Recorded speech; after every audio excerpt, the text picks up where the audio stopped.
Pilar Baselga. Yo le decía, digo, ¿cómo te presento? Dice, como quieras, digo, tú lo has querido. Bueno, os diré primero el currículum oficial, la agenda oficial, luego viene la oculta. Es doctorada en Historia del Arte Contemporáneo por la Universidad Complutense de Madrid, licenciada en Historia del Arte y Arqueología por la Sorbona, nada menos, con un máster en Arte Moderno y Contemporáneo, también de allí. Diploma de Estudios Avanzados por la Complutense de Madrid, colabora en el Centro Pompidou, en el gabinete del presidente Jean Maheu, profesora de Historia del Traje en el Instituto Europeo de Diseño de Madrid, también de Historia del Arte en la Escuela Diplomática de Madrid, en el Museo Thyssen, en el Museo del Prado, colabora con el Instituto de Empresa en distintos cursos y seminarios de liderazgo, especializada en la divulgación del arte contemporáneo.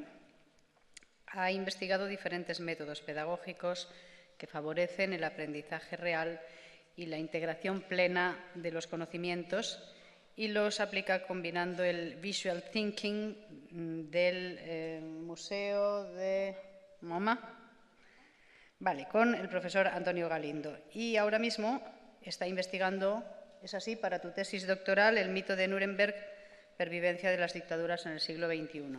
Este es el oficial. El extraoficial, yo no la conozco mucho, pero es que a mí me gustaría, le estaba diciendo a ella, me gustaría contaros muchas cosas de cómo se ha fraguado este congreso, el making of, vamos a decir así, ¿no? Entonces yo ya, cuando la vi por mi Facebook, vi una ponencia suya, digo, esta muchacha si quiere va a estar en el congreso. Y luego ya cuando hablé con ella digo, es una enfant terrible, es una niña traviesa. Y me da a mí que como que muy rebelde, o sea que esta ponencia, como anunciaba antes, creo que es muy especial y dentro de ese aspecto que creo que ya hemos mencionado, que busca también la educación holística, que es formar seres con espíritu crítico, pues quizá dentro de esa vertiente esta sea la ponencia que más se va a ajustar a esa vertiente crítica que debemos fomentar en los chavales. Pilar Baselga. Muchas gracias. Se ha oído el besito. Sí, estoy aquí con mi micrófono de Madonna. Bien, entonces, desgraciadamente, a mí me gustaría hablar, como he oído a otros ponentes, de niños que hacen juegos y con balones y en el arenero y soñar y bailar, pero a mí me ha tocado hablar de algo que no es nada agradable contar. Y no me hace ninguna gracia lo que os voy a contar, que no es una historia, sino que es cómo es la realidad detrás de la cortina. He estado escuchando con mucha atención todos los ponentes y he llegado a la sensación de que la educación es como una caja en la que estamos metidos, en la que no estamos cómodos, hay mucha gente muy mal, hay acoso, hay enfados, hay ¿cómo se llama? Fracaso escolar, hay violencia en el aula. Creo que todos los que estamos aquí, tanto sobre el escenario como en la sala, somos conscientes de esto, queremos cambiarlo y no sabemos cómo. Y la sensación que yo he tenido es que estamos dentro de esa caja y cada uno que ha venido aquí con las ponencias está como diciendo, bueno, pues vamos a poner los muebles así. Pues no, mira, vamos a poner los muebles así, pero que estamos siempre metidos dentro de esta misma caja. No salimos de la caja. Entonces, yo lo que voy a intentar es explicaros qué es esta caja, por qué esta caja es así. Y una vez que hayamos escuchado esto, entenderéis por qué hay tanta violencia en el aula, por qué hay tanto acoso, por qué hay tanto fracaso, por qué estamos tan mal, por qué los profesores están quemados, burnout. Lo vamos a entender muy bien. Y hay otra cosa, yo estoy investigando algo que no tiene directamente algo que ver con esto, pero finalmente ha llegado a esto, es decir, que vivimos, yo creo que ya todo el mundo se ha dado cuenta, en una falsa democracia, y vivimos en el mito de que la educación estatal, obligatoria, gratuita, como la querramos llamar, esa serie de cosas que tenemos que aprender que nos vienen dadas de arriba y no sabemos muy bien quién ha decidido las leyes de educación, quién ha escrito los currículums, quién ha redactado los libros de texto. y nos encontramos con unos libros que dicen unas cosas absurdas. Luego al final usamos fotocopias, yo supongo que aquí no os pasará, que los libros de texto al final no os son útiles porque no correspondan a lo que vosotros pensáis, a lo que vosotros sentís. Pues os voy a explicar cómo funciona todo esto. Durante estas charlas he escuchado las siguientes frases. Hay que humanizar la educación, hay que educar con el corazón, hay que educar en la creatividad, la educación idiotiza. Pero también he escuchado otras frases que me han llenado de asombro, como hay que estudiar cosas inútiles, es inevitable, la escuela es un trance necesario, estudia lo que te dicen, diplómate y luego cámbialo. No estoy de acuerdo para nada con todas estas otras frases. Y también he sentido una contradicción muy grande entre casi todos los ponentes han dicho, por un lado, tenemos que recuperar nuestro niño interior, el niño que tenemos dentro es puro, inocente, perfecto, y eso es lo que tenemos que buscar, pero al mismo tiempo dicen que tenemos que evolucionar. Entonces yo digo, a ver, ¿cómo es esto? ¿Estamos evolucionando o hay que recuperar el niño? Es que son cosas completamente diferentes.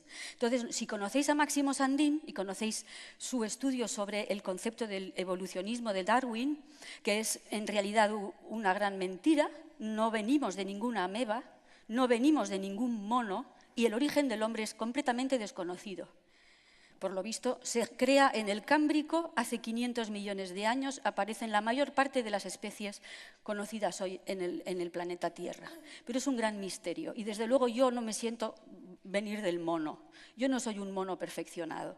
Yo tengo algo espiritual muy fuerte y yo siento que soy un ser espiritual que está viviendo una experiencia humana. Es así como yo me siento, no me siento venir de un mono. Y yo no estoy en evolución. Yo lo que quiero es quitarme de encima todos los implantes, todas las mochilas, todas las creencias, todas estas cosas que me llevan diciendo y quedarme con mi verdadero ser. Yo a eso no lo llamo evolución. Lo llamo recuperar mi verdad, encontrar mi verdadero ser.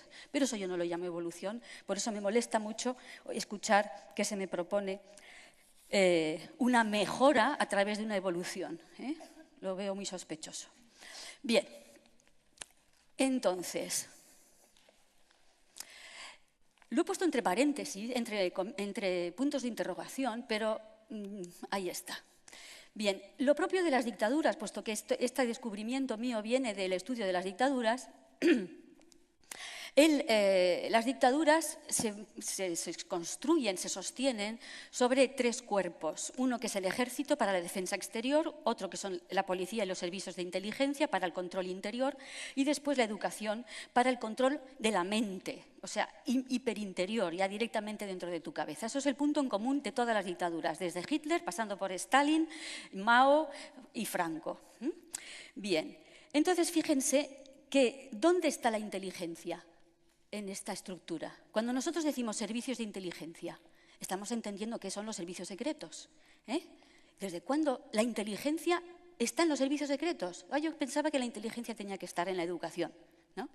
Pues bien, no está en la educación, porque ahora vamos a ver de qué se trata la educación. Entonces, para mí, la democracia sería una educación libre de la inteligencia, los policías, servicios secretos y jueces para investigar, detener y juzgar a los delincuentes y los corruptos, y luego, tercer punto, el ejército para la paz. Pero bien, vemos que realmente no estamos en esto. Entonces, la gran pregunta es, los niños, yo, me pasé 15 años confinada en un espacio para aprender ¿qué? Pues salí sin saber cambiar una rueda, sin saber cocinar, sin saber usar un taladro, sin saber hacer mermeladas, sin saber cortar leña, sin saber coser un botón. Bueno, no miento, aprendí a coser porque mi madre cosía y yo tenía mucho interés y luego las setas tampoco las sé recoger. Es decir, que nada de eso hemos aprendido. Y decir, bueno, una cosa tan importante como los movimientos de la luna, la astronomía forma parte de la educación, de la sabiduría del ser humano desde tiempos remotos, porque estamos viviendo en un conjunto, en un cosmos, no está solamente la Tierra.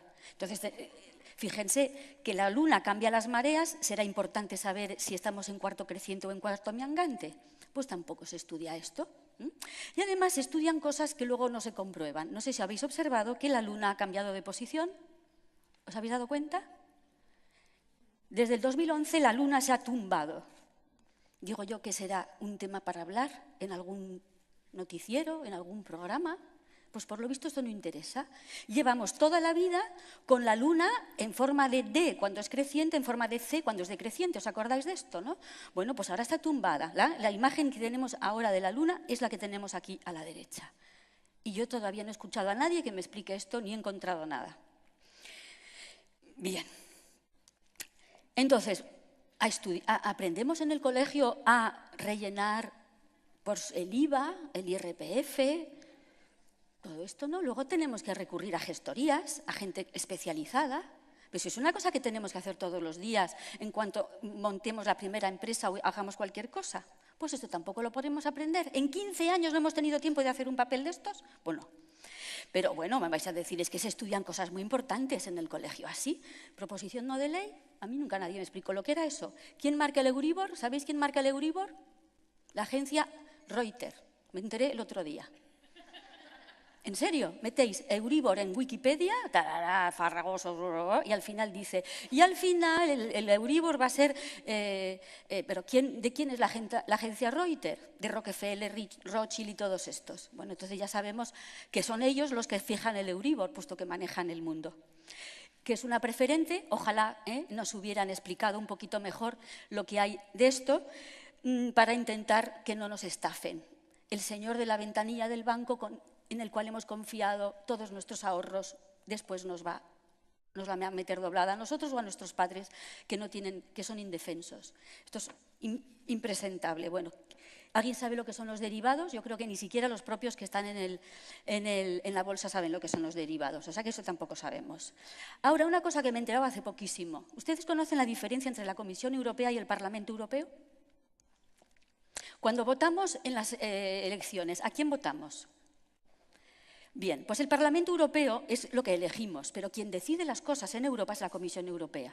Qué interesante, ¿no? O sea, hay dos cámaras, una a la que se le vota, que no hace nada ni decide nada, y otra que decide todo, donde nadie está elegido, donde están nombrados. Bien, pues esto tampoco lo sabía yo, y esto pues me estoy enterando poco a poco, nunca es tarde. ¿Alguien sabe, precisamente este señor que tiene una cara de gremlin que mata? El Van Rompuy peligroso personaje, ¿alguien sabe por qué lo han nombrado a él? Justamente estaba en la reunión de Bilderberg el año que fue nombrado presidente de la Comisión Europea. Y este es el señor encargado de decirnos si mañana tenemos el 21% de IVA o el 32%. Es este señor, al que nadie ha elegido y que está reunido con los de Bilderberg justo antes de ser nombrado. Bien, es decir, que la Unión Europea, lo siento, no es una democracia, es una dictadura. Y os recomiendo un libro que habéis leído hace nada y por eso no está en el PowerPoint, que se llama Las raíces nazis de la Unión Europea. Está en PDF, libre, lo han escrito, a lo mejor ustedes conocen el Dr. Rath. El Dr. Rath es un alemán médico que lucha por curarse con vitaminas el cáncer y no con productos químicos, y ha hecho una fundación, y esta es la que ha publicado este libro que es impresionante sobre cómo se crea la Unión Europea. No es el lugar de hablar de esto, pero que está ahí, las raíces nazis de la Unión Europea. Bien, también os quiero decir que tengo un blog que se llama No Morir Idiota, que es lo único que aspiro hoy en día, porque ser rica ya sé que nunca lo seré, entonces lo digo porque si metéis, por ejemplo, No Morir Idiota, las raíces nazis de la Unión Europea, os saldrá la reseña que he hecho del libro y ya os dará pues, todas las pistas, las páginas, los links y todo esto. Bueno, a la derecha tenemos la Reserva Federal. Nadie sabe lo que es la Reserva Federal, pues yo solo voy a contar. La Reserva Federal es un banco privado, ni es reserva ni es federal. Son 5 bancos que se unieron en el año 1911 y se han adueñado de la economía americana. Bien, todo esto no se estudia en la escuela porque sería demasiado grave que supiéramos estas cosas, porque otro gallo cantaría. Y entonces me vais a decir, no, pero es que hemos estudiado muchas cosas. Ah, sí, hemos estudiado muchas cosas. Por ejemplo, ¿aquí alguien se acuerda qué pasó después de la Revolución Francesa? Antes de Napoleón, entre Napoleón y la Revolución Francesa, hay 10 años de guerra civil. Una guerra civil que sirvió para eliminar las cabezas pensantes, todos los Dantones, Robespierres y todos estos líderes populares fueron eliminados. ¿Y quién viene? Napoleón, porque tenemos un ciclo en la historia que tampoco nos han enseñado, que es revolución, guerra civil, dictadura, falsa democracia. Y luego empezamos otra vez. Revolución, guerra civil, dictadura, falsa democracia. Y así está estructurado. Lo podéis, si estudiáis la historia desde este punto de vista, lo veréis desde la Revolución Francesa se repite este modelo. Por ejemplo, Revolución Rusa, guerra civil rusa, dictadura stalinista y ahora con Putin tenemos falsa democracia. Bien. Bueno, ¿qué estamos estudiando en el colegio? ¿Qué estamos estudiando? Aquí hay mucha preocupación, muchas propuestas por ser asertivos, por saber expresar nuestras emociones, pero esto no se estudia normalmente en un colegio.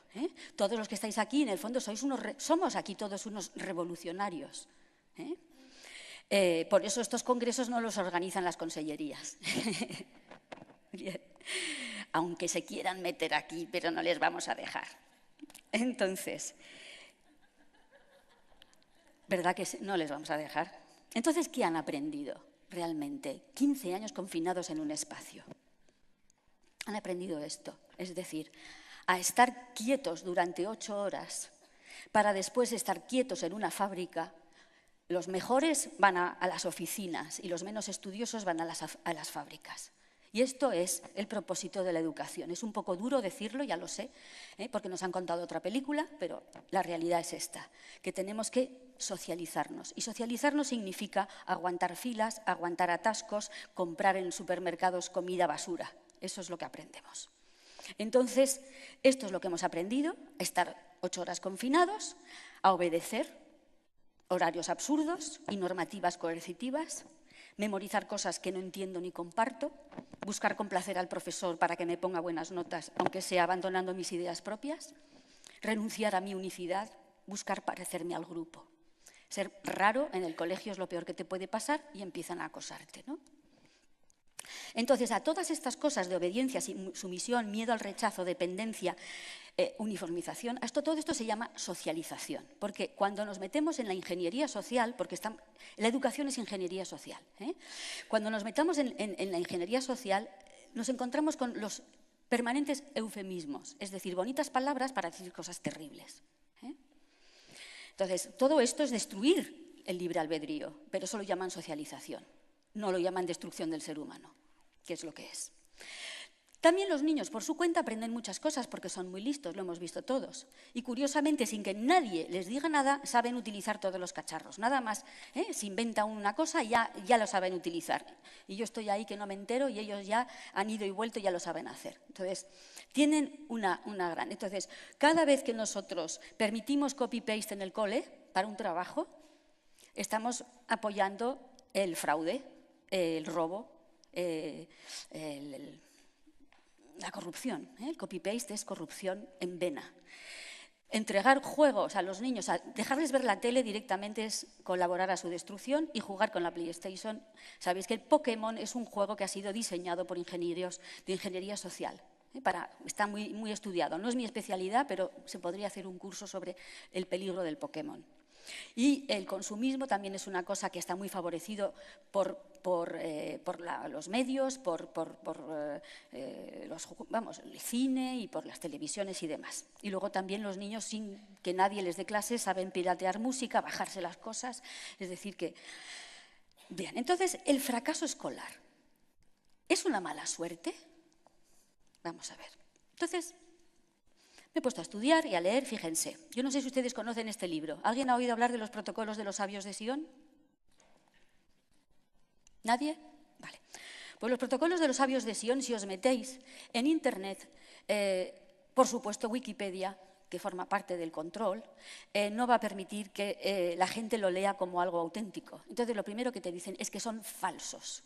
Pero resulta que este libro tiene un ejemplar en la biblioteca del British Museum con sello de entrada de 1906. Es decir, que no sabemos quién los escribió, pero sí sabemos que en 1905 se publicaron. Entonces, esto está escrito. Entonces, yo no sé quién lo ha escrito. No sé si son sionistas o antisionistas, pero ahí está escrito. y lo que te quedas de plástico, porque te están describiendo lo que está pasando ahora. Entonces, ¿sabéis lo que los gentiles es el término que utilizan los judíos para nombrar a los que no son judíos? Bien, entonces así pues, para que los espíritus gentiles no tengan tiempo para pensar y reflexionar, es necesario distraerlos por medio de la industria y del comercio, es decir, trabajar y consumir. Pero resulta que en 1979 hay otro documento apasionante que se llama Silent Weapons for Quiet Wars, que quiere decir armas silenciosas como para guerras tranquilas, algo así sería. Dicen, reescribiendo la historia y la ley y sometiendo a la población a distracciones de forma a provocar el desplazamiento de sus necesidades personales hacia prioridades externas altamente fabricadas, artificiales, esto previene su interés y su posible descubrimiento de las armas silenciosas y de la tecnología del automatismo social. Esto está escrito en el año 79, en un documento que se entrega a los participantes de la reunión Bilderberg en el año 79. Al principio de ese documento, que se puede encontrar en Internet libremente, el que lo publicó lo asesinó la policía, se llamaba Bill Cooper y era exmilitar, debía tener alguien que le filtró el documento. Total que lo que dicen al principio de este documento, que a mí me dejó de plástico, las 30 páginas más impresionantes que he leído en mi vida, estamos celebrando el 25 aniversario de la Tercera Guerra Mundial. Y digo, ¿cómo es esto? A ver, 1979, el 25 aniversario de la Tercera Guerra Mundial se empezó entonces en 1954. 1954 es la primera reunión Bilderberg que tiene lugar en el Hotel Bilderberg en Holanda. Y la había organizado el marido de la reina de Holanda, el príncipe Bernardo. El príncipe Bernardo había sido SA y había trabajado en IG Farben. ¿IG Farben qué era? La fábrica que fabricó el gas sarín y el ciclón B de los campos de concentración y que después se llamará Bayer. Bien. Entonces, ¿cómo conseguimos esto? Esto es obtenido descomprometiendo sus mentes y espíritus, saboteando sus actividades mentales, proveyendo programas educativos de baja calidad en matemáticas, lógica, diseño de sistemas, economía y desmotivando su creatividad. Bien, cuando hace unas horas, gente decía, es que tenemos que educar en la creatividad. Y claro, yo profesora digo, ¿pero cómo voy a educar en la creatividad si es que todo el sistema es anticreativo? Yo sola, profesora, no me puedo enfrentar a un sistema anticreativo. Pues aquí lo tenéis, está implementado, está diseñado, no es una fatalidad, no es que los profesores sean malos, no es que la educación española no tiene medios, es que está diseñado así. Otra cosa, comprometiendo sus emociones, aumentando su egocentrismo y su gusto por las actividades emocionales y físicas. Multiplicando sus confrontaciones y ataques emocionales. Leed esto es impresionante. Violación mental y emocional por medio de un estancamiento constante en la violencia, la guerra, el sexo, en los medios de comunicación social y en particular la televisión y los periódicos. Entonces, cuando lees esto, ya entiendes por qué hay tanta violencia en el cine, en los videojuegos, por qué hay tanta basura de sexo, porque el sexo puede ser maravilloso, pero ese sexo maravilloso nunca aparece en televisión, ni siquiera en las películas, porque además el cine de Hollywood forma parte de todo esto. Dándoles en exceso lo que ellos desean, junk food para el espíritu, y privándole de lo que realmente necesitan. Entonces, me vais a decir, eres paranoica, Pilar, esto no puede ser. Entonces vamos a seguir buscando textos. En 1901, un señor que se llama Edward Ross escribe un libro que se llama Social Control y dice, hay planes en marcha para reemplazar la comunidad, la familia y la iglesia con propaganda, educación y medios de comunicación de masas. Las personas son solo pequeños terrones maleables de pasta humana. Sigo. El objetivo principal de nuestro gobierno consiste en debilitar el espíritu crítico del pueblo, hacerle perder la costumbre de pensar, pues la reflexión da origen, muchas veces, a la resistencia. Entonces, si tenéis la sensación de que no podéis hacer pensar a vuestros alumnos, pues es normal, es que está diseñado así. Necesitamos dirigir la educación de las sociedades cristianas de tal forma que sus manos caigan abatidas en un gesto de desesperada impotencia ante cualquier negocio que exija iniciativa. Por eso, cuando nos bombardean con toda esta corrupción y todas estas cosas que pasan en España y tenemos todo esto y nos quedamos así, ¿y ahora qué hacemos? Pues está tan bien diseñado, no es ninguna casualidad. Estamos abatidos y no encontramos manera de encontrar iniciativa. En nuestros sueños la gente se rinde con perfecta docilidad a nuestras manos moldeadoras. Esta frase la dice en la primera Junta General de Educación de Rockefeller. Porque los Rockefeller, en cuanto hablamos de ingeniería social, control, aparecen enseguida. Son grandes, lo que ellos se llaman filántropos, de nuevo un eufemismo.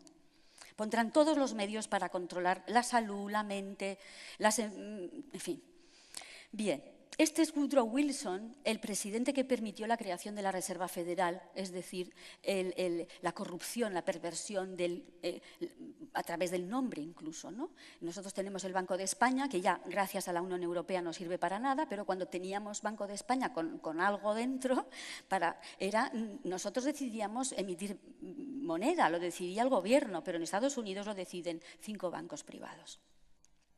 Pues miren lo que dice, queremos que una clase tenga educación liberal y queremos otra clase, una clase necesariamente muchísimo mayor que renuncie al privilegio de una educación liberal y se adapte para ejecutar tareas manuales específicamente difíciles. Pero en 1917 ya van a saco, estos que quieren controlar la educación y hay mucha gente que se está dando cuenta. Una serie de senadores dicen, se están moviendo con precisión militar por todo el frente para lograr el control de la educación de los niños del país. Esto es un senador, Chamberlain. Con precisión militar por todo el frente para lograr el control de la educación. ¿Es una guerra? Es una guerra. Es una guerra psicológica. Las escuelas han sido agarradas, igual que un pulpo agarra su presa, por un gobierno invisible. Esto lo dijo el alcalde de Nueva York. Gobierno invisible. Ahora en 1928, otro texto. Estamos gobernados, nuestras mentes son moldeadas, nuestro gusto formado ampliamente por hombres de los que jamás hemos oído hablar. Aquellos que manipulan este oculto mecanismo de la sociedad constituyen un gobierno invisible que es el verdadero poder al mando de nuestro país. ¿Quién es Edward Bernays? Es el sobrino de Sigmund Freud y fue el creador de las relaciones públicas. Y habla de oculto mecanismo y gobierno invisible. Yo el año pasado di 2 conferencias a alumnos de quinto de periodismo y de quinto de relaciones públicas. No habían oído hablar nunca de Edward Bernays. Ni siquiera los que estaban estudiando relaciones públicas no sabían que el creador de las relaciones públicas era este señor. ¿Y por qué no se le dice a los alumnos que estudian 5 años que Edward Bernays es el creador de las relaciones públicas? Porque este señor se puso al servicio de la CIA y se puso al servicio de las mayores corporaciones, por ejemplo, del tabaco. Él se inventó una campaña para que las mujeres fumaran, porque las mujeres no fumaban, era cosa de hombres. Entonces él se inventó toda una campaña para que el cigarrillo se convirtiera en la antorcha de la libertad y así ganar el 50% del público que no fumaba por cuestiones tradicionales. También se inventó, por ejemplo, el desayuno de huevos fritos con bacon. Todos sabemos que es excelente, ¿verdad?, para la salud. Bueno, pues él consiguió que la gente se lo creyera. Vistió a unos señores con bata blanca, falsificó unos resultados de análisis médicos y dijo que era lo mejor que podían desayunar. ¿Por qué este empeño en vendernos huevos fritos con bacon para desayunar? Porque la industria cárnica tiene un excedente de cerdo y entonces había que vender el bacon sí o sí. Entonces, bueno, y los americanos y los ingleses están convencidos de que es un desayuno estupendo y además tradicional. Bien. Está en marcha un programa exhaustivo para permitir el control del comportamiento humano, otro de la Fundación Rockefeller. Skinner, los que habéis estudiado psicología habréis oído hablar de él, el creador, el gran líder del conductismo, dice, podemos conseguir un control bajo el cual los controlados, no obstante, se sienten libres, aunque estén siguiendo un código mucho más escrupulosamente que el que nunca existió bajo el viejo sistema. ¿Y qué es el viejo sistema? El viejo sistema es el sistema educativo. Para decirlo rápidamente, antes de que existiera la UNESCO. Ahora os lo cuento. Seguimos. Tenemos que seguir produciendo una clase social inculta. Claro, necesario, porque si no, con gente inteligente esto no se puede controlar. Esto es terrible también. La calidad de la educación dada a las clases inferiores debe ser la más pobre, de manera que la brecha de la ignorancia que aísla las clases inferiores de las clases superiores sea y permanezca incomprensible para las clases inferiores. Con tal discapacidad, incluso los mejores elementos de las clases inferiores tienen poca esperanza de extirparse del lote que les ha sido asignado en la vida. Esta forma de esclavitud es esencial para mantener un cierto nivel de orden social, paz y de tranquilidad para las clases superiores dirigentes. ¿Qué tal? ¿Cómo os estáis encontrando? Ahora necesitaríamos una relajación, ¿verdad? Un poco de música. Bien. Bien, entonces esto es muy importante. Fijaros esta frase. Con la mejora en las comunicaciones y en la educación, las clases inferiores se vuelven aptas para el conocimiento. Esto amenaza la soberanía de la élite. Por eso, cuando leéis el documento este de Silent Weapons, resulta que la educación va a ser realmente la meta, la diana. Si tenemos gente inteligente que piensa, que es autónoma, que es creativa, se nos va de las manos. Se van a empezar a dar cuenta de que que somos muy pocos los que mandamos y van a tener recursos para enfrentarse a nosotros. Lo que tenemos que hacer es que la gente no tenga recursos y se someta y obedezca. Bien, entonces, a lo mejor pensamos, es que esto pasa en Estados Unidos, en España no pasa. Bien, pues España es una democracia, claro, porque tenemos una constitución en la que dice que entre las libertades está una de las libertades fundamentales de los españoles es la libertad de la enseñanza. Pero 4 renglones más abajo pone que la enseñanza es obligatoria. Y yo pregunto, ¿puede ser algo libre que es obligatorio? La enseñanza libre existió en el pasado. Es que es muy interesante. Cervantes no fue a la escuela. George Washington no fue a la escuela, fue 2 años, entre los 10 y los 12 años. Lo mismo Thomas Edison, lo mismo Benjamin Franklin. No hace falta ir a la escuela. Allá afuera, en una de las mesas, hay un libro de Arno Stern que dice, yo no fui a la escuela, y es un chico brillante. Porque si estás rodeado de gente, y muchos de nosotros tenemos a nuestro alrededor gente que sabe muchísimo, pero están ocupados trabajando, ganando dinero, y en vez de dar a lo que nos rodean, lo que sabemos nosotros, pues entregamos los niños a las escuelas. Bien, entonces, aquí os pongo algunos de los libros más impresionantes que he leído sobre este tema.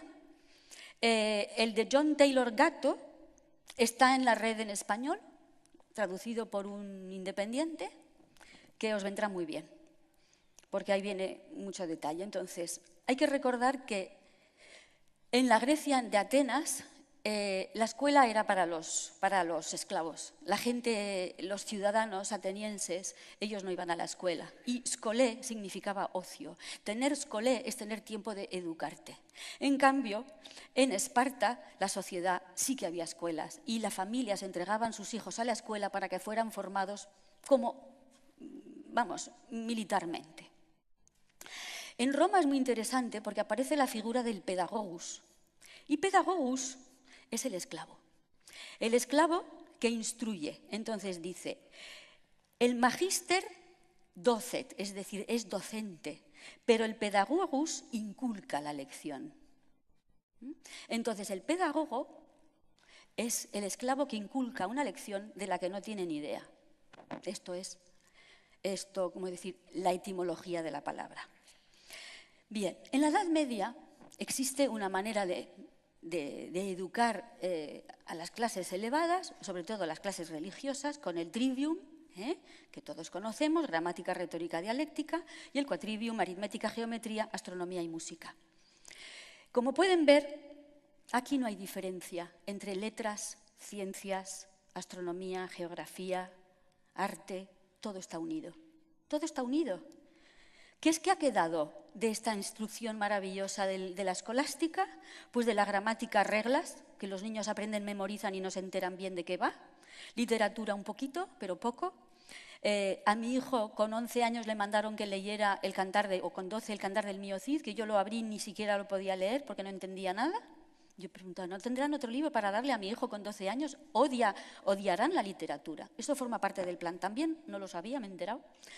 Luego la retórica tampoco se estudia y luego la gente no sabe hablar en público, no sabe defender una tesis, no sabe presentarse para ir a trabajar. La dialéctica, la gente, por ejemplo, en la televisión se ve, la gente no sabe hablar, no sabe discutir. Es hablo yo. Cada uno habla y se cuenta su cosa, pero no hay dialéctica en el sentido de utilizar los argumentos del otro para rebatirle. Pues esto se estudiaba. Mi padre me contó que cuando él iba a los jesuitas hacían clases de dialéctica. Bien, la aritmética, cálculo complejo, ha desaparecido. numerología, es decir, el sentido sagrado de los números ha desaparecido, la geometría pues es mínima, geografía también mínima, topografía 0, astronomía 0 y música 0. Entonces, cuando decimos, ay, todo esto lo hizo Leonardo da Vinci, es un hombre del Renacimiento. No es que fuera un hombre del Renacimiento, es que en aquella época la gente que se instruía con una visión holística, completamente de 360 grados. Todo es interesante en este mundo. No hay que separar por asignaturas. Esto forma parte del plan.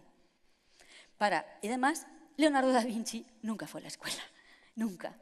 Él había sido el hijo de una relación, de un notario con una señora del campo, y vivía en el campo, y además lo contaba. Él se había criado en el campo, viendo las hojas sobre el agua flotar, ver los pájaros, y así mirando la belleza de la naturaleza, hizo todas estas maravillas. Bien, entonces, la etapa de la Ilustración, que nos la han vendido como la panacea, la cosa más maravillosa que hay, ojo con la Ilustración, porque en la Ilustración aparecen una serie de ideas que si Rousseau era un ecologista, el primer ecologista, y es un hombre que dice cosas muy bonitas, también dice una cosa terrible, que es que el hombre es un animal social, acordaros de esto porque después Darwin lo va a utilizar, y también dice que hay que igualar a la humanidad, y eso es terrible, porque somos todos diferentes. Entonces, en la Ilustración es cuando nace la idea de que el Estado y la colectividad es superior al individuo, que el culto al progreso es superior a la tradición, que el laicismo es superior a la religiosidad espiritualidad, que la razón es superior a la intuición, que la ciencia tecnológica es superior a la ciencia pura. Cuando decimos que nosotros estudiamos ciencia es mentira. Estudiamos tecnología, es decir, ciencia aplicada. La ciencia pura es la que busca la verdad, sin aplicaciones prácticas. Pues hoy en día nadie estudia ciencia pura, que es simplemente por el gusto de saber la verdad. Siempre se estudia la ciencia tecnológica. Entonces nos han vendido que la ciencia es la ciencia tecnológica. Pues no. Bien, otra cosa que aparece en el siglo XVIII es que el Estado es el padre de los ciudadanos, este Estado padre que nos arregla todos los problemas, que nos dice lo que tenemos que estudiar, los medicamentos que tenemos lo que tenemos que pensar, etcétera. También aparece esta idea de que lo que es bueno para el Estado es bueno para todos, que el individuo debe sacrificarse por el Estado y por la colectividad. Y esto se hace muy patente con las dictaduras de los años 30, es decir, con Stalin y con Hitler son estas ideas al saco. Luego la idea del progreso, eso es terrible. El progreso es mentira. No existe el progreso, hay cosas que evolucionan en una dirección y otras se pierden. Cuando estudian, yo que me gusta mucho la historia de la moda, el traje, todo esto, hay tejidos que hemos encontrado en España del siglo XII, no sabemos hacerlos, no sabemos hacer ni los hilos, tejerlos todavía menos, y están ahí guardados diciendo, pero ¿cómo se hará esto? ¿No? O sea, bien, y luego otra cosa terrible también es que la cultura la organiza el Estado y se encuentra en las ciudades. Es decir, que el mundo rural es una porquería, es un atraso, no tiene ningún interés. Entonces, una gran idea que está metida dentro de los programas de las leyes de educación de toda Europa, gracias a la UNESCO, es que el enemigo del progreso es la tradición y la religión, que la tradición popular y el mundo rural y las tradiciones religiosas son un atraso, una superstición, y que la irracionalidad es bajo y primitivo, todo lo paranormal, esotérico, meditar, entonces ya parece que estás diciendo tonterías. Bien, estas son las herencias de la Ilustración, el control del Estado, el ser humano es imperfecto y puede ser mejorado, en esto de la evolución que os decía, que a mí me pone los pelos de punta. El laicismo es la modernidad y la espiritualidad es de colgados. ¿Cuáles son los medios del Estado? Pues controla la educación, controla la economía. Intentad montar una empresa, vais a ver lo complicado que es. Vienen todas las normativas, los impuestos. Y entonces esto también forma parte del plan, porque no conviene que haya pequeñas empresas, que haya pymes, es mucho mejor que haya multinacionales. Las multinacionales no tienen problemas, para ellas hay SICAF, hay soluciones estupendas, pero para el pequeño empresario le ponen un montón de problemas. Y esto forma parte de este plan, de que estemos absolutamente sin podernos mover, ¿no? Y luego lo que es peor es la libertad de conciencia, que va a ser el resultado de este machaque, ¿no? Entonces, nos han dicho, el Estado somos todos. Pero yo no tengo la sensación de que el Estado, que yo soy el Estado. Al contrario, yo siento que el Estado me oprime y me abusa de mí y me está estrujando todo el tiempo. Porque siempre cuando pasa algo hay que preguntarse cui prodest, que significa en latín quién se beneficia. ¿Quién se beneficia del atentado de las Torres Gemelas? Pues sirve para atacar a Afganistán. Ah, qué interesante. Y así todo, ¿no? Bien, entonces siempre hagamos esta pregunta. Entonces, ¿quién se beneficia de todo esto? Las élites, que son los banqueros más las farmacéuticas, que están todas unidas con el mundo del armamento y de las petroleras. Y son las que realmente gobiernan el mundo. ¿Y esto cómo es posible? Porque no gobiernan directamente, tienen intermediarios. Y estos intermediarios son los políticos que nosotros votamos democráticamente. Y lo bueno de la crisis, que yo estoy encantada con esta crisis y todos los sobres de Bárcenas y los casos y los urdangarines y todas estas cosas, es que por fin están cayendo las máscaras y nos estamos dando cuenta realmente de cómo funciona esto, de que esto de democracia no tiene nada. Nosotros les votamos porque creemos sus mentiras y luego ellos, con esto de que tienen mayoría absoluta, hacen lo que les dicen sus amos, que están por encima de ellos. Entonces, la Revolución Francesa, que nos la han vendido como la cosa más maravillosa del mundo, son ideas maravillosas, pero hay una especialmente que me molesta, que es la igualdad. Igualdad, igualar. Esto es la igualdad. O sea, nos tenemos que someter por igual. Y ya veis que todos los culitos son diferentes. ¿No? Ahora, no sé si conocéis a este fotógrafo que se llama Spencer Tunick y que esto reunió a 20.000 personas en la Plaza del Zócalo en México y la gente lo hizo gratuitamente. A mí, yo no sé, la fortuna que me tienen que pagar para que yo haga eso. Vamos, tengo una idea de mí misma muy, muy, muy elevada para hacer eso, ¿no? A ellos les gusta, pero esto es lo que hacemos, pero voluntariamente. Esto es una especie de símbolo de lo que estamos haciendo todos los días. Todos los días hacemos esto. Ya estamos preparados para que...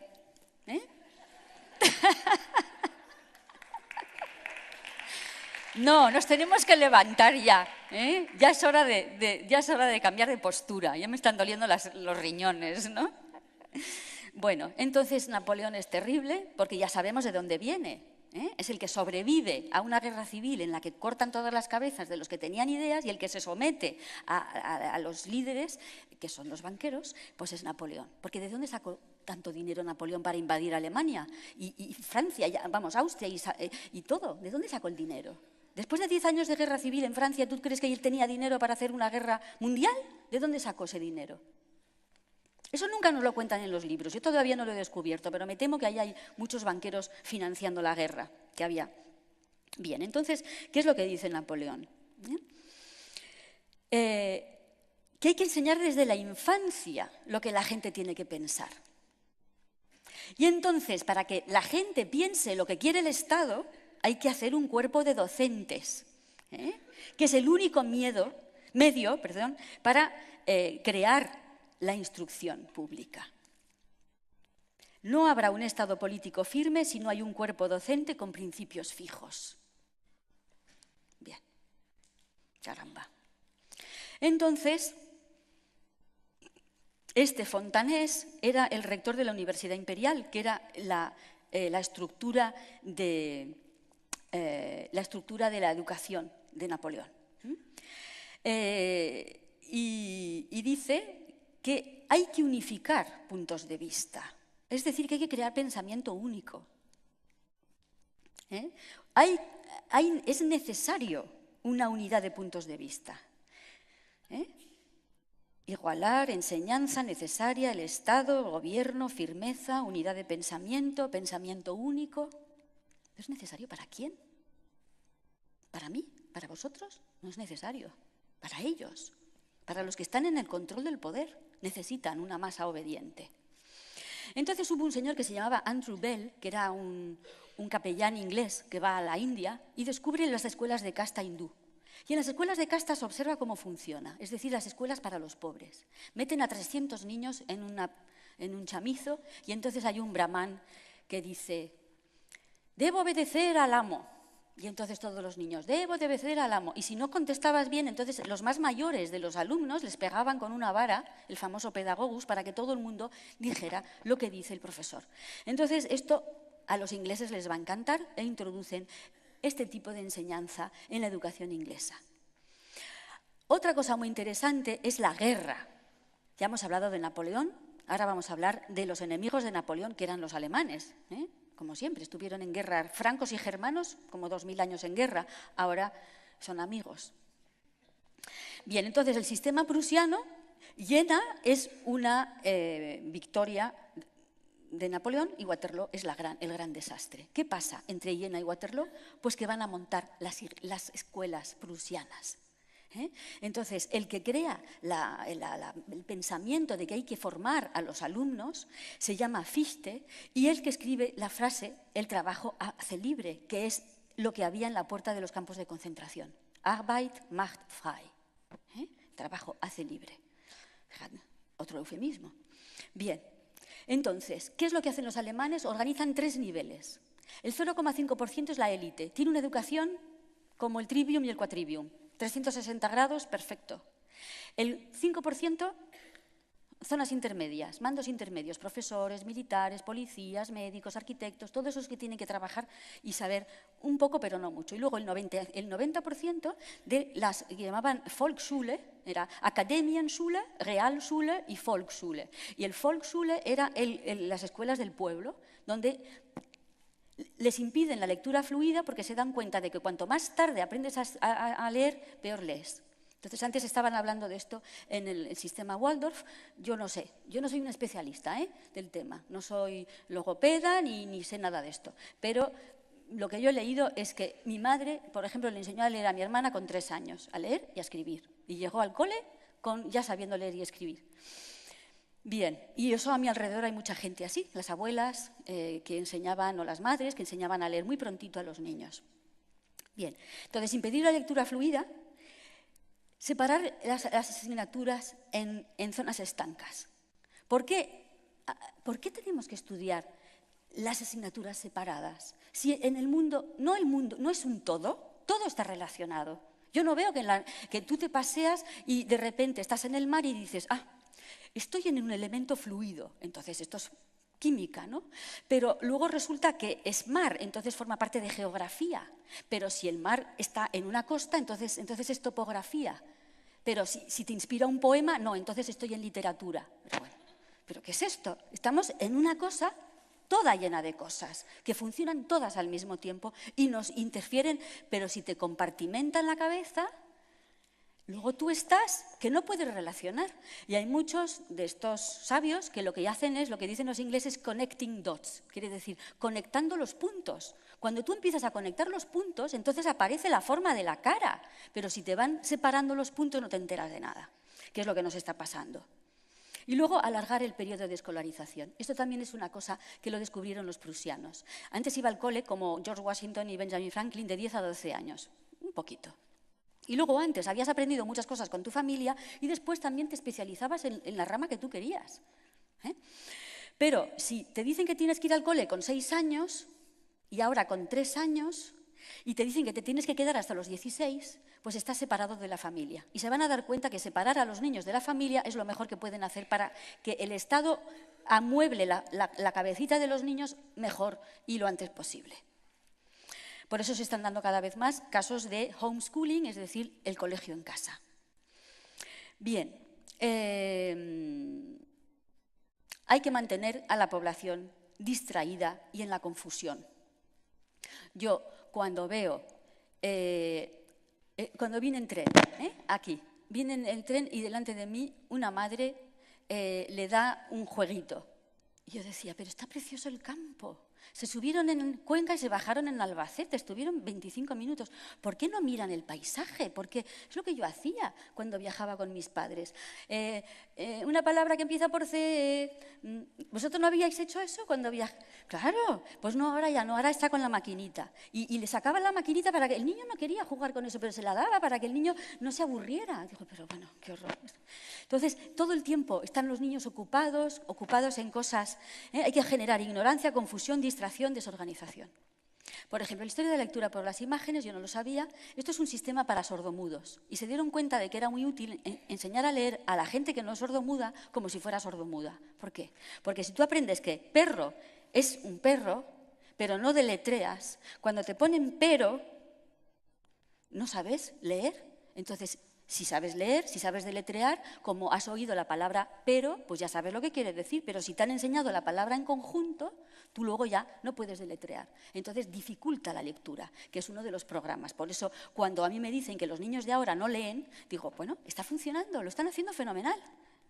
Eso es lo que quieren. Entonces, ahora nos vamos a los protocolos de los sabios de Sion y dicen, el sistema de represión del pensamiento ya está en vigor en el método llamado enseñanza por medio de la imagen, que debe transformar a los gentiles en animales dóciles que no piensen, que necesiten la representación de las imágenes para comprender. Bien, entonces ahora viene la parte más terrible para mí, que ha sido el descubrimiento, porque yo, claro, soy de historia del arte y como me han compartimentado, nunca me habían hablado de la psicología. La psicología formaba parte de la filosofía, hasta que llega un alemán, los alemanes en esta historia tienen un papel protagonista, el señor Wundt, Wilhelm Wundt. Él era médico y entonces él decide que la psicología, que viene de psique, alma, no tiene que ver con el alma. Porque el alma no existe, porque no es ni medible ni cuantificable. Entonces el alma no existe. Lo que sí existe son conexiones neuronales. Y nosotros somos una especie de cosa ahí eléctrica con conexiones neuronales. Y la psicología pasa a ser una rama de la medicina. Y lo que es interesante es que, interesante observarlo, es que inmediatamente van a venir los Rockefeller y compañía a coger estas ideas y decir, esto nos va a venir de miedo, porque ahora vamos a hacer la psicología de la educación. No existía la psicología de la educación. ¿Por qué hace falta? ¿Por qué la educación tiene que ser una cosa de médicos? La educación no es del corazón. No es, entonces, ¿por qué de médicos? ¿Por qué de expertos en conexiones neuronales? Es gravísimo esto. Bien, entonces, ¿qué es lo que nos vamos otra vez a los protocolos de 1905 y encontramos? He aquí por qué es necesario que nosotros arruinemos la fe y arranquemos de los espíritus gentiles el principio mismo de la divinidad, sustituyéndolo por los cálculos y las necesidades materiales. Aquí está todo lo que está pasando ahora, lo que os decía antes, el laicismo. El laicismo que nos lo venden como la modernidad. Y dentro del laicismo lo que hay es un rechazo a la espiritualidad, y a ese ser espiritual, y a esa alma que tenemos, y a esta cosa maravillosa. ¿Os habéis preguntado por qué han suprimido el latín, el griego, la filosofía y la música de nuestra enseñanza? Porque la filosofía es que nos hace pensar por qué estamos aquí. El latín y el griego son nuestras raíces. No entendemos las palabras. Si sabemos latín y griego, entroncamos con nuestras raíces. Entonces, se trata de cortar nuestras raíces a toda costa. Bien, fijaros, la lucha encarnizada por la supremacía, los choques de la vida económica crearán, mejor dicho, han creado ya sociedades sin ideales, frías y carentes de sentimientos. Es increíble, 1905 ya lo habían planificado todo. Estamos en una sociedad fría y todo esto viene de este maldito, lo siento, Wundt, que dice que pone en marcha la historia de los electrochoques. Entonces, Wundt crea en Leipzig una escuela de psicología que va a tener a estos personajes, Pavlov, Stanley Hall, Thorndike, John Dewey y Skinner, que son los más famosos, y son los que van a utilizar electrochoques para curar o ver qué pasa, y entonces es normal utilizar al ser humano como una rata de laboratorio para ver cómo funciona. Y utilizaron a gente que estaba, ya sabéis, ¿no? Minusválidos, a presos, a soldados, y esto sigue haciéndose hoy en día. Ahora lo que pasa, ¿habéis visto El jardinero fiel? Se van a África para hacer esto, para probar las medicinas se van a África y les dicen que les están dando una vacuna y es mentira, están probando con ellos medicina. Entonces, esto es terrible, el salto de la psicología, que es una cosa del alma, se convierte en el estudio del conductismo. Pero el conductismo consiste en decirle, a ver, ¿qué tengo que hacer con la mente humana para que el ser humano haga lo que yo quiero que haga? De eso se trata el conductismo. Bien, entonces, esto es terrible, esto está en la red, lo he visto, no he podido ver más de un minuto porque el niño está gritando, resulta que es un alumno autista que está en un centro especializado, y lo dejaron paralítico después de 31 electrochoques y 7 horas de tratamiento. Y ves cómo está amarrado así, gritando, así, y todas estas personas mirando así tan tranquilos. En fin. Entonces, la agenda estatal consiste, se dieron cuenta muy pronto, que la familia, que hay que apartar al niño de la familia cuanto antes, porque es la tradición, porque es las raíces, porque es el amor incondicional. Nadie te quiere como te quiere la gente de tu familia, nadie. Puedes hacer lo que te siguen queriendo. Bien. Luego, prolongar la infancia, en el sentido de que no te dejan... Esto de el trabajo infantil es horroroso, depende. Si un señor empresario te está maltratando, sí, pero si es tu madre la que te está enseñando a cocinar, o tu padre que te está enseñando a cambiar una rueda, o te dice, oye, vente al taller que te vas aprendiendo como se hizo siempre. Velázquez empezó a trabajar en el taller de Pacheco con 11 años para aprender. Bien, retrasar el aprendizaje de la lectura, porque eso favorece el analfabetismo. Luego, el refuerzo periódico es terrible. El refuerzo periódico es, metes una rata en una caja, ¿no? Aprietas un botón, le dan de comer. Aprieta el botón, le dan de comer. Aprieta el botón, no le dan de comer. Aprieta el botón, le dan de comer. Aprieta el botón, no le dan de comer y no ha apretado el botón y al final no sabe qué tiene que hacer. Entonces, esto pasa mucho en el sistema educativo, aunque no lo querramos, pero no siempre el alumno recibe el premio que le corresponde, porque es la historia de las notas. Esto es también una cuestión. ¿Por qué tenemos que ponerle notas a los niños? Esto es una gran discusión, porque cada uno hace lo que puede muchas veces, o a veces no, en fin, es muy complicado lo de las notas. Luego, la violencia en el aula, que está apareciendo últimamente, desde unos últimos años, el desprestigio del maestro, esto también forma parte del plan. También yo no sabía, pero por lo visto. Cuando el maestro tenía el poder de castigar al alumno, entonces el alumno tenía un respeto, porque había un cierto poder. Pero tú, al privar al maestro de la capacidad de poder castigar, entonces se desmadra la clase y entonces se genera el caos. Y entonces, al generarse el caos, es el niño el que va a pedir la autoridad y va a pedir el castigo y va a pedir las normas. Pero, de paso, se desestructura. Y se genera un caos que se parece después al caos que hay en la sociedad. Y entonces después dices, mira, sí, necesitamos control, necesitamos cámaras de vigilancia, porque así estamos más seguros, porque la gente es muy mala y nos roba. Yo he contado que desde mi casa hasta el Museo del Prado tengo 25 cámaras que me filman, 25, y no vivo muy lejos. Pues eso es que es indignante que te tengan que filmar. Porque somos todos presuntos terroristas, cuando sabemos dónde están los terroristas, ¿no? Y los ladrones. Bien, entonces esto es lo que se llama el sistema de problema-reacción-solución. Tú quieres aplicar una normativa, entonces generas un problema. Ese problema crea una reacción y entonces tú así puedes aplicar la solución. El 11S es uno de esos casos, por ejemplo. Vamos a atacar a Afganistán, necesitamos una excusa. Bueno, vamos a montar un ataque para después decir que son el Bin Laden, que está metido ahí en una cueva, que ¿cómo supieron que estaba ahí en aquella cueva? Todavía no lo sé, pero bien. Y esto se ha utilizado en el ataque del Maine, ¿os acordáis? Eso ya está reconocido, en fin. Bueno, la idea esta de que un profesor, un maestro que lleva toda la vida tiene que pedirle a un médico, a un experto, a un psicólogo, tiene que pedirle su opinión, porque es como, de nuevo, desprestigio de los maestros. ¿Qué pasa? Que no tenemos experiencia suficiente, nosotros como profesores tenemos que pedir la exigencia de los maestros. Bueno, la obediencia y la sumisión. El hedonismo, esto es muy interesante, las publicidades que siempre te venden todo con facilísimo, rapidísimo, divertidísimo, todo tiene que ser así, si no el niño no está contento.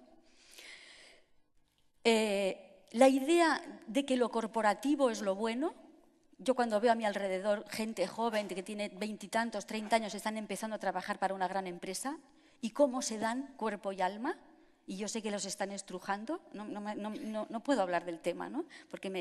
Y después, cuando tenga 45 años, le darán una patada, o 40, le darán una patada y cogerán a otro. Y él ha dado todo por la empresa, ¿no?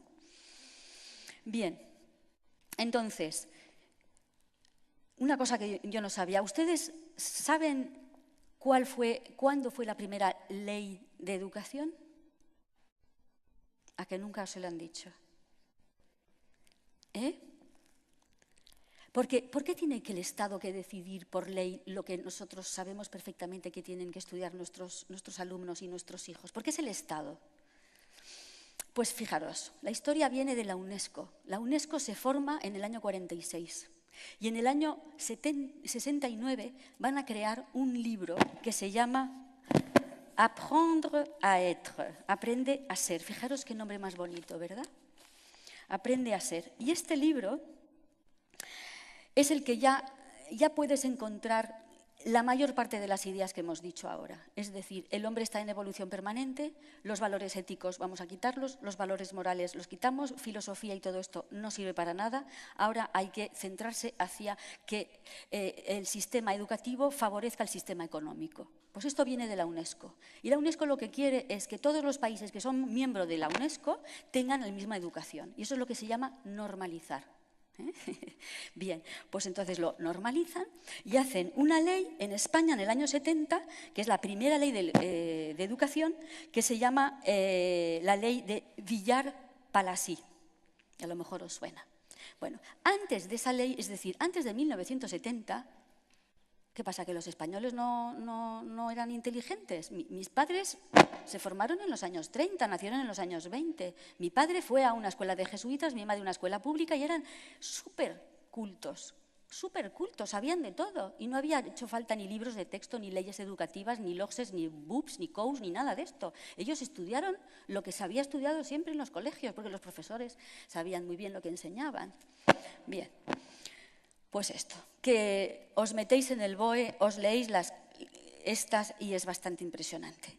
En el Real Decreto del 2004 dice lo siguiente, que hay que destacar la importancia de la ciencia, pero ya sabemos que la ciencia no es ciencia, que es ciencia tecnológica, ¿vale? Entonces dice, en el hogar y la vida diaria hay que recordar que hay fibras textiles, pinturas de paredes y cosméticos, en la construcción materiales aislantes y barnices. Esto está en la ley de educación. Esto es lo que dice lo que tiene que haber dentro de los libros de texto. La tecnología se ocupa de aportar los medios necesarios para satisfacer las necesidades humanas. Fijaros qué frase. ¿Cómo que las necesidades humanas se solucionan con tecnología? Se lo voy a decir yo a mi psicólogo, porque yo tengo muchos problemas que no se solucionan con la tecnología, ni vamos. Si en vez de poner la tecnología pusiéramos la religión se ocupa de aportar los medios necesarios para satisfacer las necesidades humanas. Me diríais, esto es ¿cómo se llama? Manipulación mental. Pero como decimos la tecnología, no pasa nada. Es una nueva religión la tecnología. Esto es bestial. Durante la Guerra del Golfo, los soldados de Estados Unidos y de otros países aliados pudieron tomar todas sus comidas en las trincheras, calentitas y en cualquier momento, gracias a la tecnología. ¿Esto es apología de la guerra? ¿Esto es justificar una guerra que había sido, ¿os acordáis? La Guerra del Golfo se hizo bajo una mentira, que había armas de destrucción masiva. O sea, ¿cómo se puede poner esto en un libro de texto? Bien. En el Real Decreto 2004 dice que hay que insistir sobre los avances de la ciencia, por ejemplo, que hay que hablar de los fertilizantes, de los plaguicidas, los aditivos, todo eso es estupendo, que hay que hablar de conservantes, hay que hablar de estabilizantes. Por ejemplo, el mayor adelanto ha sido el empleo de compuestos hormonales sintéticos para incrementar el peso del ganado vacuno en explotación intensiva. El libro Anaya. Y encima tienes que comprar estos libros. Es que ni regalaos los querría yo. No, encima, es que es terrible. No, ya. Ahora os voy a dar ideas. Ya termino y os voy a dar ideas porque esto es insoportable. Bueno, esto es increíble. Los coches eléctricos serán los coches del futuro. Utilizan un combustible barato y poco contaminante. El único problema es que las baterías no duran mucho. 3 frases, 3 mentiras. El primer coche más rápido fue un coche eléctrico, que ganó una carrera con coches de gasolina en el año 1898.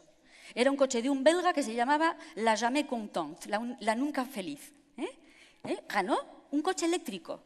Después, Henry Ford y Thomas Edison hicieron un coche eléctrico, que estaban a punto de sacar. Y en 1914 les quemaron los 2 almacenes donde estaban fabricando los coches eléctricos. Y de repente se olvidaron del proyecto, ya todo de gasolina. Y encima, cuando nos dicen que no hay baterías, las baterías de ferroníquel todavía funcionan, tienen 100 años y todavía funcionan estas. Es mentira lo de las baterías. Todos hemos visto esas antenas de telefonía móvil subidos arriba de una montaña. ¿Todos hemos visto eso? ¿Cómo se alimentan esas antenas de telefonía? ¿Hay alguien ahí pedaleando? ¿Ven un motor de gasolina? ¿No? Tienen de estas baterías de ferroníquel que duran 50 años, pero esas no están en el mercado, porque si no, nos liberaríamos de las eléctricas y de todos estos. En fin. Bien. La experiencia ha mostrado que el método más simple de control de la población es el mantenerlo ignorante de los principios básicos de los sistemas, por un lado, siempre llevándolo a la confusión, desorganización y distraído con temas sin importancia real, por otro lado. Entonces, yo me he puesto a pensar y digo, las soluciones las tenemos nosotros. O sea, nosotros nos tenemos que negar. Como profesores nos tenemos que negar, hablar con el director del colegio y decir, no más libros de texto. Se acabó de financiar estas editoriales que son, como veis, están al servicio de la destrucción del ser humano. Vosotros sabéis perfectamente que cada colegio tenga sus propios currículum y cuando un padre traiga a su alumno a vuestro colegio, le digáis, miren, nuestro currículum es este. Nosotros vamos a enseñar esto. ¿Le gusta? Vale. O sea, y porque además, lo sé, porque un amigo mío es director de colegio, vienen las editoriales y les dan comisión. Coño, hay que decirlo. Pero es que están haciendo picadillo con la mente de nuestros hijos y encima se están lucrando. Es como Bárcenas, es lo mismo, pero a nivel peor porque son nuestros hijos, no es dinero, son nuestros hijos, el corazón de nuestros hijos que están destruyendo y luego salen a buscar trabajo y no encuentran trabajo porque están ya machacados, porque ya no creen en ellos, porque ya no pueden inventar. Entonces hay que negarse, hay que quemar. Yo soy terrible para esto, yo ya estoy volviéndome nazi también, ¿no? Hay que quemar las malditas Barbies. Yo recuerdo tener una Barbie a la basura, o sea, directamente, la pira. Yo recuerdo tener una Barbie, tenía yo 8 años, y yo miraba a la Barbie con sus vestiditos, me miraba en el espejo y digo, Pilar, qué fea eres. Mira, eres baja, eres morena, no tienes esas tetas, no tienes esas caderas y tienes unas piernas gordas y cortas. ¿Pero qué? Y viví con eso, estuve a punto de ser anoréxica por la maldita Barbie. Y luego, ¿por qué? Yo me acuerdo, mi hijo lo he educado en comida muy sana, siempre. Y cuando iba a los cumpleaños de los niños, a los McDonald's y compañía, no podía comer. Porque no le gustaba nada de lo que había en las hamburguesas, y ni los nuggets, ni nada de eso. Y encima después de esa mierda de comida, le daban un cucurucho lleno de chuches químicos y que mi hijo tampoco comía. Y entonces yo decía, ¿pero qué es esto? Y luego los juegos. Los juegos están diseñados para que los niños sean violentos y que no tengan empatía, porque desde que nacen hasta que llegan a 20 años, ¿cuántos asesinatos han visto? ¿Cuánta sangre han visto? Ya es completamente normal. Esto que han pasado de que han destruido las casas rurales en Galicia. Pues ¿cómo no van a ser violentos y les divierte romper cosas? Si es lo único que hay en sus juegos. No existe otro juego. Y encima las madres dándoles, cuando hay un paisaje precioso, dándoles para que el niño juegue con la maquinita. No. ¿Y cómo no? Hacerlo todo en familia. Lo poco que sabes, enséñaselo. Enséñale tú lo que sabes hacer, que todas sabemos hacer mucho. Luego, la historia de las guarderías, madres de día, que se están poniendo en marcha, la escuela en casa, esto que os he dicho, los colegios, nada de libros de texto. Todo se tiene que hacer de una manera desde el corazón, pero hagámoslo ya. Que no nos impongan a nosotros lo que tenemos que decirles a nuestros alumnos, a nuestros hijos. La televisión, yo me siento al lado de mi hijo, bueno, ya es mayor, y comentamos, o sea, es visión crítica. O sea, yo no enciendo la televisión para que él esté ahí. No, me pongo a su lado y digo, bueno, fíjate tú, pues esto te están diciendo esto, pues esto te están diciendo lo otro, ¿no? Claro, pero que es un... No, es verdad. Le tengo que agradecer a mi hijo que me dice, mamá, por favor, no te vistas de hippie. Ponte elegante. Y digo, vale, venga. Bueno, y por supuesto el contacto con la naturaleza es tan importante, ¿eh? Que cocinen con nosotros, y educar en la autonomía. Y luego hay una cosa que ya termino, es que rechazaré los exámenes tipo test, por supuesto. Es una cosa que no quiero, que no quiero dejar de decir y que me ha dolido un poco en este, yo soy muy sincera, en este congreso, es ver que hay negocio con el sufrimiento de los niños. Es decir, y hay empresas que se dedican a ayudar a los niños que están mal. Por un lado es normal, quieren ayudar, pero por otro lado hay negocio. Y a mí, donde hay negocio, lo siento, hay intereses de que eso, hay intereses de que no se arregle. Entonces, ¿veis la caja, no? He intentado romper esa caja. No necesitamos esta educación. Podemos ponernos a trabajar ya. Yo quiero ya que haya un proceso constituyente, que formemos partidos políticos o por lo menos un partido político de alternativa a esta tropelía en la que estamos metidos. No nos merecemos esto y nos tenemos que poner de pie y juntos hacer un mundo nuevo, pero ya. Y la educación es, como habéis visto, un elemento enorme para tenernos controlados. Muchas gracias.